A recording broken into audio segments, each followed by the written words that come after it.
Hola, en los dos anteriores videos hemos comenzado a hablar sobre el procedimiento de prueba de hipótesis y luego vimos también cómo nosotros vamos a decidir en base a nuestro estadístico de prueba y un punto crítico que nosotros elegimos para controlar la probabilidad de cometer un error tipo 1.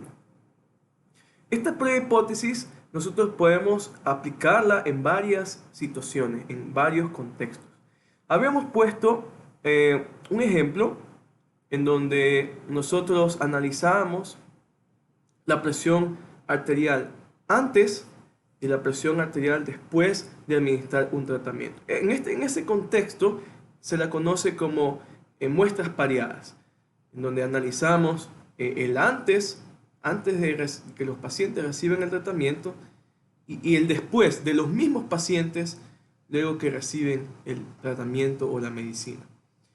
Entonces, ese es un contexto donde nosotros podemos aplicar pruebas de hipótesis para concluir sobre algún efecto de interés. De hecho, vamos a hablar un poco más sobre muestras pareadas o el caso distinto en donde, por ejemplo, tenemos una sola muestra, o en el caso distinto en donde podemos analizar dos poblaciones diferentes y podemos compararlas en base a alguna característica de interés. Vamos a empezar con el caso de una sola muestra. Esta es la prueba, lo que se llama la prueba T de una muestra. Se usa para verificar si la media de una medición continua se desvía de un valor dado mu sub 0. Es decir, la hipótesis nula nos va a decir que la media poblacional es igual a ese valor dado mu sub 0, versus la hipótesis alternativa me va a decir que la media poblacional es distinto de ese valor dado mu sub 0.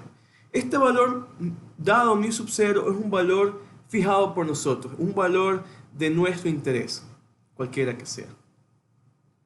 Entonces vamos a usar bajo supuestos, como ya habíamos hablado, un supuesto importante en los ejemplos.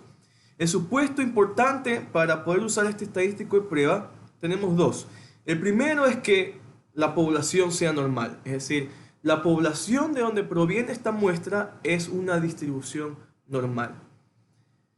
O a su defecto, si la población no es normal, al menos el tamaño muestral sea lo suficientemente grande para poder usar lo que le llamamos el teorema del límite central. Ahora, ¿qué es una muestra grande? Muchos dicen una muestra a partir de 30 observaciones es grande. Podemos usar eso como una regla, pero en estadística sabemos que mientras mayor sea el tamaño muestral, mejor va a ser nuestra aproximación y nuestras conclusiones que vamos a obtener de este procedimiento.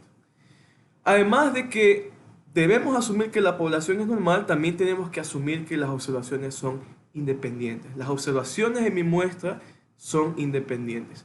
¿Cómo nosotros podemos lograr este supuesto? Obteniendo una muestra aleatoria de mi población. Si nosotros nos aseguramos de que el proceso de muestreo sea aleatorio, entonces podemos asegurarnos de que las observaciones van a ser independientes y por ende los resultados que obtengamos de este procedimiento van a ser válidos.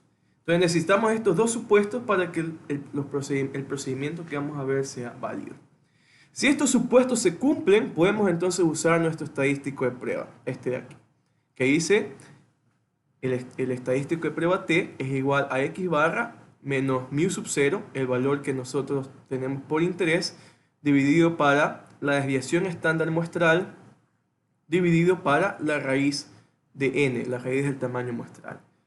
Y bajo la hipótesis nula, asumiendo que la hipótesis nula es verdad, si estos supuestos se cumplen, conocemos que este estadístico de prueba T sigue una distribución T de student con n-1 grados de libertad. Vamos a ver un ejercicio para ilustrar esto de pruebas T para una sola muestra. Dice, se analizan muestras aleatorias de un lote específico de medicamentos y se mide la concentración de un componente químico. Basado en 25 muestras, se encuentra una concentración promedio de 98.95 y una desviación estándar muestral de 1.11 unidades. La concentración objetivo es 100. Es decir, esta es nuestra cantidad de interés, nuestra concentración promedio de interés es 100. Decida si hay una desviación sistemática de la norma de calidad. Entonces, nuestra norma de calidad es esta concentración del componente químico igual a 100. Queremos ver si existe una desviación sistemática de este valor, si podemos permitirnos un riesgo del 1% de concluir incorrectamente que la calidad es insuficiente. En otras palabras, lo que nos están diciendo ahí es usando un nivel alfa igual al 1%, es decir, usando una probabilidad de cometer un error tipo 1 igual al 1%. Muy bien, entonces algo importante notar aquí en el ejercicio es que nosotros tomamos muestras aleatorias. Eso nos asegura uno de los supuestos de que las observaciones sean independientes.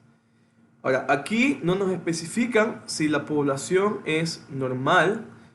Sin embargo, con un tamaño muestral de 25 podemos obtener una aproximación a nuestros resultados. Habíamos dicho una regla de un tamaño muestral de 30 o mayor, pero sabemos que con 25 la aproximación va a ser un poco menor,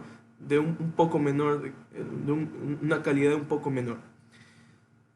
¿Ya? Entonces, al menos tenemos que tener eso presente al momento de hacer nuestro procedimiento.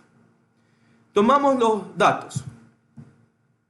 Las hipótesis. Primero tenemos que definir las hipótesis. La hipótesis nula me dice que la media poblacional en la concentración de este componente químico es igual a esta norma de calidad de 100 unidades versus la hipótesis alternativa que dice que la media poblacional de la concentración de este componente químico difiere de 100 unidades. Entonces, este tipo de pruebas las hacemos cuando estamos interesados en valores que sean mayores a 100 o menores a 100 en este caso. Entonces nosotros estamos aquí interesados en conocer si la concentración promedio del componente químico es mayor a 100 o menor a 100.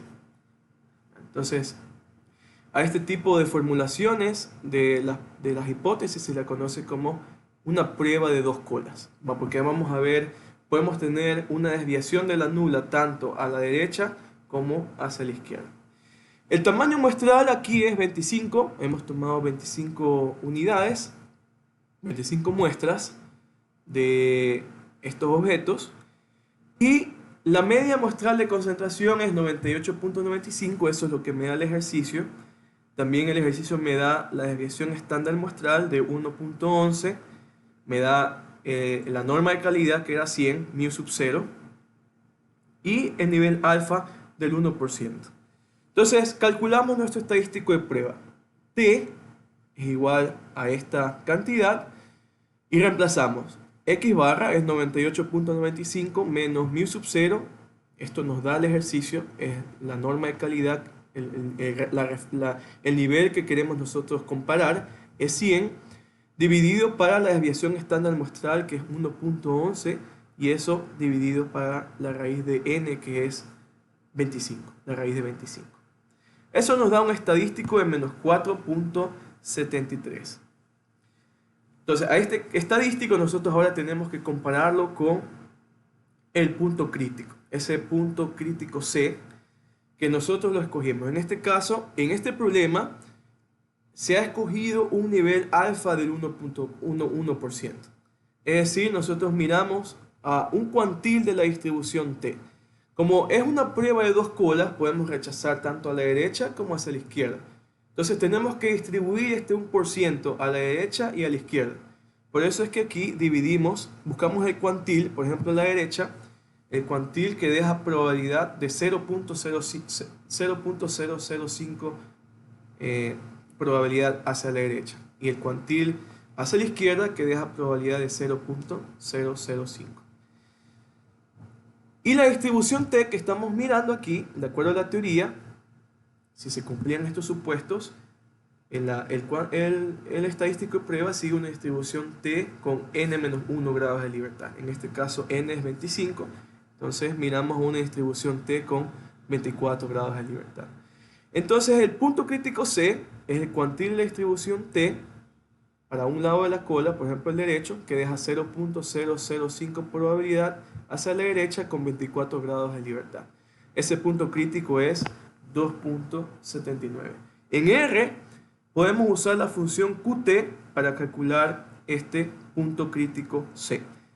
Entonces, en la función Qt, primero especificamos la probabilidad que queremos dejar, por ejemplo, hacia la derecha, el número de grados de libertad de la distribución que estamos mirando, en este caso, la distribución T con 24 grados de libertad, y este argumento lower tail nos ayudaba a calcular probabilidades, sea hacia la derecha o hacia la izquierda. Si lower tail era false, calculábamos probabilidades hacia la derecha, que es lo que estamos aquí viendo.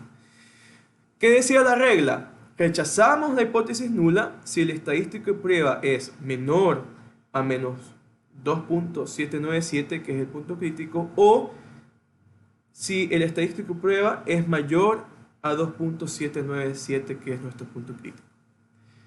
Con lo que hemos calculado, el estadístico de prueba es igual a menos 4.73, que es menor a menos 2.797, por lo cual nosotros concluimos, nuestra conclusión es que rechazamos la hipótesis nula de que la concentración promedio del componente químico sea igual a la norma de calidad de 100. A un nivel de significancia alfa igual a 1%. Entonces es muy importante que nuestra conclusión, además de interpretarla en términos del ejercicio, también concluyamos con esta frase: a un nivel de significancia igual a tanto. Porque ese es el nivel que nosotros usamos para realizar la prueba y en nuestra conclusión, por ende, debemos de especificar. Muy bien, una vez que hemos visto este ejercicio, en donde hemos concluido en base al punto crítico, también nosotros podemos concluir en base a lo que se llama el valor P. El punto crítico solo nos da una decisión del tipo sí o no, es decir, si rechazamos la hipótesis nula o no la rechazamos. Más sin embargo, no provee indicación de la solidez de la evidencia que obtenemos en nuestra conclusión. Entonces el valor P nos da una indicación de cuán sólida es esta evidencia. Ahora, ¿qué es el valor P? El valor P es una probabilidad. Por ejemplo, de hecho se define como la probabilidad de obtener un valor mayor al estadístico calculado. En este caso, el estadístico calculado, el valor absoluto del estadístico calculado es 11.1. Entonces el valor P es la probabilidad de obtener ese valor o algo más extremo bajo la hipótesis nula. Entonces, en nuestro problema obtuvimos, en nuestro ejemplo de la reducción de la presión arterial, si recordamos, habíamos obtenido un estadístico de prueba de 11.1, menos 11.1. Entonces, el valor P es la probabilidad de obtener un valor menor a menos 11.1. Y por la simetría de la distribución T, también podemos decir que el valor P es la probabilidad de obtener un valor mayor a 11.1 positivo. Entonces, dada la simetría de la distribución T, podemos hacer estas definiciones que son equivalentes. Entonces, para el problema de la reducción arterial, el valor P es igual a 9.65 por 10 a la menos 16. Es muy pequeño, es 0.00000000965. Entonces, ¿cómo nosotros podemos concluir en base a este valor P? La idea es que mientras más pequeño es el valor P, más nuestro resultado va a contradecir la hipótesis nula y por tanto la conclusión va a ser más informativa y significante. En sí, ¿cuál va a ser nuestra estrategia de decisión en base al valor P? Vamos a rechazar la hipótesis nula a un nivel alfa% de significancia cuando el valor P está por debajo del nivel alfa. En R podemos calcular el valor P, por ejemplo, si miramos a la distribución T usando la función PT, que funciona de manera muy parecida a la función Qt. Especificamos aquí el cuantil de interés, los grados de libertad y si queremos calcular la probabilidad hacia la derecha o hacia la izquierda.